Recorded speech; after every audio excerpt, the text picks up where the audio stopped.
Magandang araw mga kaibigan. Bigyan natin ng reaction, opinion itong post ang balita ngayon. SP Cayetano, ito ang kanyang pahayag. Dalawa ang Senado. Excuse me. My Senate of the Philippines at my Senate of Malacanang. Sa isang press conference nitong Hunyo 8, naglabas ng pahayag si Senate President Alan Peter Cayetano sa gitna ng nagpapatuloy na alitan ng liderato sa Senado at sa magkaibang direksyon ng dalawang kampo, kaugnay ng kontrobersyal na investigasyon sa umano'y flood control anomalies.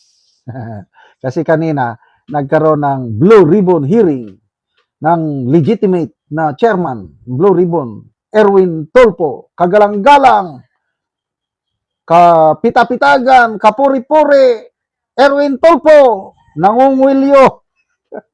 Gusto niyang kwelyuhan o iparisto ang mga senador na mag-conduct ng BRC hearing aside from him. Sabi niya, dalawa ang Senado natin ngayon. You have the Senate of the Philippines and you have the Senate of Malacanang.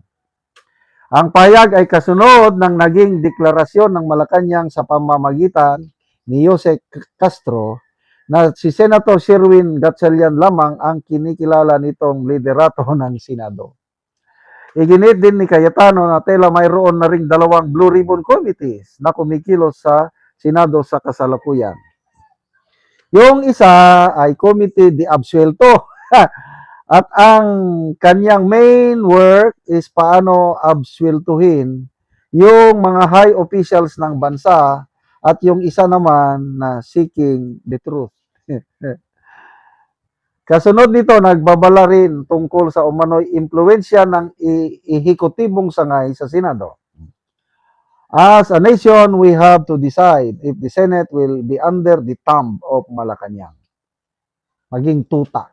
Gusto ba ninyo na ang gusto ng Malacanang sunod-sunuran ang mga senador? Nawala na ang essence of democracy kung ganyan. Kaya nagkaroon ng upper chamber and lower chamber. Ang purpose ng dalawang chamber is kung mayroong hindi magandang ginagawa o plano ng lower chamber, pwedeng i-stop ng upper chamber.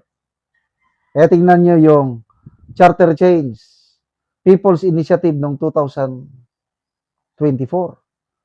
Umuusad na sa lower chamber. Kasado na. Gusto na nila mag-plebisito tayo last year. Mabuti na lang hindi pumayag ang mga senador. Kaya importante mga kaibigan, ang independent na Senado. Kung tuluyan ng makontrol ng Malacanang ang Senado, kung tuluyan ng ang maging leader ulit ay itong grupo ni Gatchalian man o Soto, wala na. Patay na ang demokrasya sa ating bansa. Kaya, nakonfirma na yung Office of the Senate President. Hanggang ngayon, hindi pa umaalis si Soto doon. May 11, nung nagkaroon ng kudita na legally elected si SP Cayetano dahil nagkaroon ng 13 na bumoto sa kanya ayon sa konstitusyon. Bakit hanggang ngayon, hindi pa umaalis si Soto sa opisina ng Senate President? Kinumpirma yan ni Senator SP Cayetano. Hindi siya umaalis. Kapit to ko talaga. Grabe. So, magdasal po tayo. Delikado, pag may isa pang kumalas na senador sa grupo ni Cayetano at magkakaroon na ng 13 na senador dito sa grupo ni Gatchalian Soto, wala na. Rubber stamp na. Sunod-sunod na ang Senado sa kagustuhan ng powers that be. Yan ang sinasabi dito ni SP Cayetano. Let us decide, what do we want? Do we want an independent Senate or sunod-sunuran lang sa powers that be? Ang pahayag ay lumabas ilang oras matapos igit ng palasyo na si Gatchalian lamang ang kinikilala nitong liderato sa Senado at kasabay na nagpapatuloy ng debate tungkol sa lehitimong pamunuan sa mataas na kapulungan. So, pagdasal po natin mga kaibigan. Ako, my prayer every day is for the Senate President na mahawakan ni Senator Alan Peter Cayetano. He is a God-fearing man. Kailangan natin ng may mga leaders na may takot sa Diyos. Kasi kung ang mga leaders natin,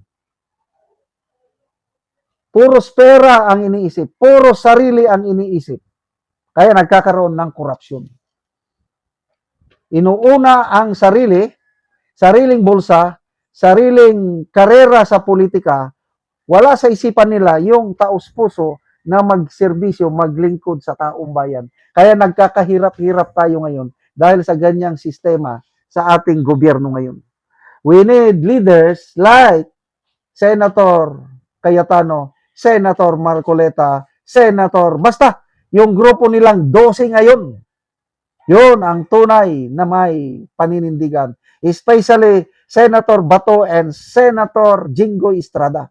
Yan yung mga may balls. Yung isa dyan na nag-traidor, bahala na kayo. Anong gagawin natin sa kanya kung tatakbo ulit siya pagka senador, whatever position sa 2028. Huwag nating kalilimutan yung salita ni Senator Camille Villar na kung may kakalas sa Brave 13, mas masahol pa siya kay God knows who does not pay. Yun na, bumaliktad na siya. Ipinagmalaki niya na na-dismiss na daw ang mga kaso niya. Oh. So, masaya siya ngayon. Senator Jinggoy, naghihirap sa loob ng kulungan. But, ipagdasal natin siya. Senator Jinggoy, laban lang. Nasa iyo ang panig ng katotohanan. God bless you. Magbubunga rin yung sakripisyo mo dyan sa loob ng kulungan. Salamat mga kaibigan sa inyong pagsubaybay sa channel na ito.